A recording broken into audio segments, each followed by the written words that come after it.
بسم اللہ الرحمن الرحیم۔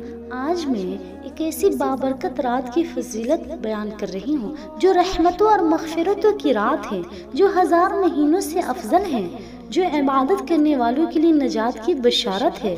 جی ہاں، میں بات کر رہی ہوں لیلۃ القدر کی۔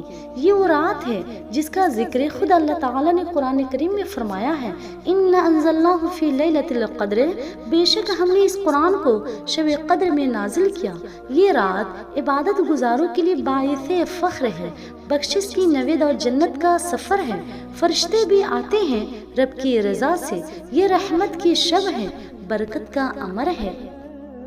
یہ رات نجات کی دعا کی رات ہے، یہ ہر التجا کی شفا کی رات ہے۔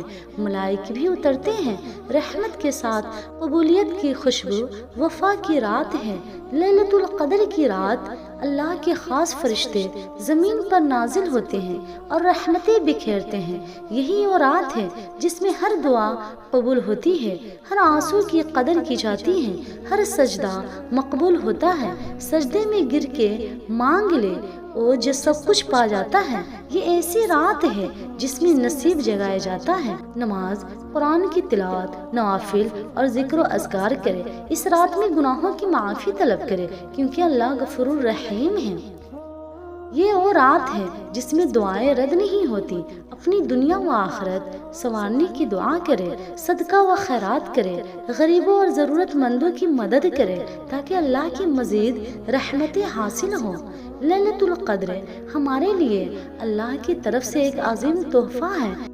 یہ رات ہمارے لیے نجات اور مغفرت کے دروازے کھول دیتی ہے۔ اس رات کو ضائع نہ کریں، اپنی زندگی کی گناہوں سے توبہ کریں اور رب کریم کی رحمتوں کے طلبگار بنیں۔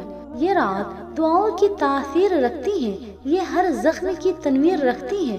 ملائک بھی سلامی کو آتے ہیں زمین پر، یہ اللہ کی تقدیر رکھتی ہیں۔ اللہ ہمیں لیلۃ القدر کی قدر کرنے کی توفیق عطا فرما، آمین۔ وما علینا الا البلاغ۔ اللہ حافظ۔